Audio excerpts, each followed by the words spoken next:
বিমানবন্দরের চূড়ান্ত চেকিংয়ে গিয়ে স্থানীয় সরকার উপদেষ্টা আসিফ মাহমুদ সজীব ভুঁইয়ার হ্যান্ডব্যাগে ম্যাগাজিন এবং গুলি পাওয়া যায়। বিষয়টি গণমাধ্যমে গেলেও অল্প সময়ের ভিতরে গণমাধ্যম থেকে গায়েব হয়ে যায়। কিন্তু অনলাইন অ্যাক্টিভিস্টরা তাদের সামাজিক যোগাযোগ মাধ্যমে এই বিষয়টি প্রকাশ করায় আর গায়েব করে ফেলা যায়নি। আত্মপক্ষ সমর্থন করে আসিফ মাহমুদ সজীব ভুঁইয়া বলেছেন ফেসবুকে স্ট্যাটাস দিয়ে যে তিনি আন্দোলন করতেন, তার উপর ক্ষুব্ধ অনেকে ছিল। তার যখন প্রোটোকল ছিল না তখন তার নিজের জীবনের নিরাপত্তার জন্য তিনি বৈধ অস্ত্র ব্যবহার করেন। সেই বৈধ অস্ত্র নিয়ে তার দ্রুততার সঙ্গে দেশের বাইরে যাওয়ার সময় ব্যাগ প্রপারলি চেক না হওয়ার কারণে ব্যাগের ভিতরে একটি ম্যাগাজিন থেকে যায় এবং তিনি দুঃখ প্রকাশ করেছেন। এই স্ট্যাটাসটার পরেই আলোচনাটা আরো দীর্ঘায়িত হয়েছে। আলোচনা এসেছে তিনি উপদেষ্টা হবার পর নিশ্চয়ই তার প্রোটোকল পেয়েছেন, তার ব্যক্তিগত দেহরক্ষী পেয়েছেন, তখন তো আর লাইসেন্স সহ পিস্তলের প্রয়োজন হয়নি। তিনিও বলেছেন যে তার যখন প্রোটোকল ছিল না সেই সময় নিরাপত্তার জন্য তিনি এটা নিয়েছেন। তাহলে সেই সময় তিনি ছিলেন আন্দোলনের নেতৃত্ব দানকারী একজন ব্যক্তি। এখন আমরা আসি, তিনি যদি ব্যক্তি পর্যায়ে লাইসেন্স পেতে হয়, লাইসেন্স ছাড়া পিস্তল ব্যবহার করা যায় না। তাহলে প্রচলিত রীতি এবং নিয়ম হচ্ছে ব্যক্তিকে প্রতি বছর এত আয় থাকতে হবে যে প্রতি অর্থ বছরে তিনি সরকারকে ৩ লক্ষ টাকা ইনকাম ট্যাক্স দেন এবং সেটা হতে হবে লাস্ট 3 ইয়ার্সের। তা লাস্ট 3 ইয়ার্স মানে হলো তাকে ৩ লক্ষ ৯ লক্ষ টাকা ইনকাম ট্যাক্স দিতে হয়েছে যখন তিনি উপদেষ্টা ছিলেন না। দ্বিতীয় হতে হবে তিনি যে বাসায় থাকেন সেই জায়গাটায় এই জাতীয় আগ্নেয়াস্ত্র রাখার নিরাপদ স্থান কিনা।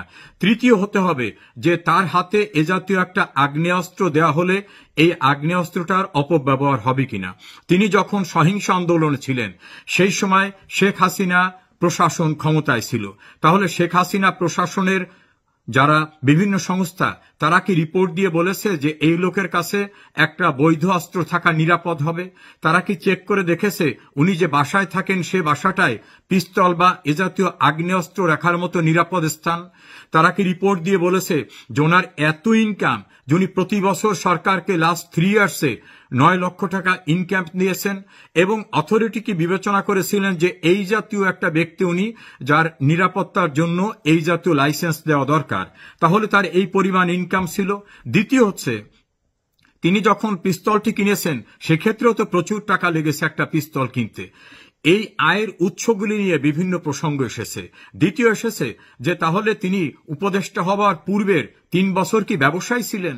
ব্যবসায়ী না হলে তার তো এত টাকা ইনকাম হওয়ার কথা না। আর এত টাকা ইনকাম না হলে প্রতি বছর তিনি 3 লক্ষ করে টাকা সরকারকে ইনকাম ট্যাক্স দেওয়ার কথা না। তাহলে ব্যবসায়ী হয়ে কি তিনি ছাত্রদের নেতৃত্ব দিয়েছেন? তিনি কি মেসে থাকতেন, নাকি বাসায় থাকতেন, নাকি বিশ্ববিদ্যালয়ে থাকতেন? তিনি এবং তার বন্ধুদের বিভিন্ন সময় স্টেটমেন্টে যেটা ফুটে উঠেছে এবং তার পারিবারিক বাড়ির যে ছবি, বিভিন্ন রকম যে ইনফরমেশন গণমাধ্যমে টেলিভিশন এসেছে, তাতে এই জাতীয় বিত্তবান তাকে মনে হবার কোনো কারণ দেখা যায়নি। যদি তাই না হয় তাহলে কিভাবে তিনি পিস্তলের লাইসেন্স পেয়েছিলেন? কিভাবে তিনি প্রতি বছর তার এত ইনকাম দেখিয়েছিলেন? তাহলে তার পেশা প্রকৃত পক্ষে কি ছিল? এবং সেই সময়ের প্রশাসন কি তাকে লাইসেন্স দিয়েছিল? এবং তিনি লাইসেন্স পাওয়ার জন্য নিরাপদ ব্যক্তি ছিলেন কিনা সে প্রসঙ্গগুলি সামনে চলে এসেছে। অনেকেরই ধারণা যে এই বিষয়গুলি কেঁচো খুঁড়তে সাপ বেরিয়ে আসার মতো অবস্থা এসেছে। এরপরে আলোচনা এসেছে বিমানবন্দরে অস্ত্র নিয়ে ঢোকা সম্পূর্ণরূপে নিষিদ্ধ, আমরা বলতে পারি বেআইনি।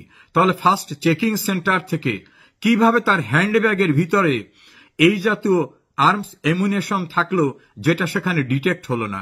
ডিটেক্ট না হলে যারা দায়িত্বে ছিলেন বা যে মেশিন থেকে ডিটেক্ট করা হয়েছে সেই মেশিনে কি এটা ধরা পড়েনি? তাহলে যদি ধরা না পড়ে থাকে কি কারণে ধরা পড়ল না? আর যাদের কাছ থেকে এটা এসকেপড হয়ে গেল তাদের বিরুদ্ধে কোনো ব্যবস্থা নেওয়া হয়েছে কিনা? আসিফ মাহমুদ সজীব ভুঁইয়াকে কোনো প্রশ্ন করা হয়েছে? তিনি কি আইনের ঊর্ধ্বে? তিনি কি কোনো সন্তোষজনক ব্যাখ্যা দিতে পেরেছেন? তাহলে ওখান থেকে তার এই যে ম্যাগাজিন এবং গুলিটি, সেই গুলিটি তিনি কার হাতে হস্তান্তর করেছিলেন? কে গুলিটি নিয়ে ব্যাক করে আসলো? কারণ সকলে ওই গুলি কিন্তু বহন করতে পারবেন না। এগুলি নিয়ে আলোচনা এসেছে। আবার কেউ কেউ গণমাধ্যমে বলছেন তার পিছনে নানা রকম বিতর্ক চলছে, যেমন তার এপিএস এর দুর্নীতি, যেমন ইশরাক সাহেব, তিনি বলছেন যে তিনি মেয়র, আবার সেখানে তিনি প্রশাসক নিয়োগ করেছেন। অন্য সিটি কর্পোরেশনে তার প্রশাসক নিয়োগ নিয়ে ইশরাক বলছেন ব্যাপক আর্থিক লেনদেনের অভিযোগ করেছেন। সবকিছু মিলে পিছু ছাড়ছে না নানা রকম বিতর্ক আসিফ মাহমুদ সজীব ভুঁইয়াকে। সরকারের পক্ষ থেকে এ বিষয়ে কোনো ব্যাখ্যা এখনো দেয়া হয়নি। আমরা আশা করব যে একটা ব্যাখ্যা দেয়া হবে। যদি সন্তোষজনক ব্যাখ্যা হয় নিশ্চয়ই সেটা গ্রহণযোগ্য। ব্যাখ্যা সন্তোষজনক না হলে একথা ভাবার কোনো অবকাশ নাই যে আসিফ মাহমুদ সজীব ভুঁইয়া আইনের ঊর্ধ্বে। কেঁচো খুঁড়তে সাপ বেরিয়ে আসতে পারে এ আশঙ্কা অনেকেরই।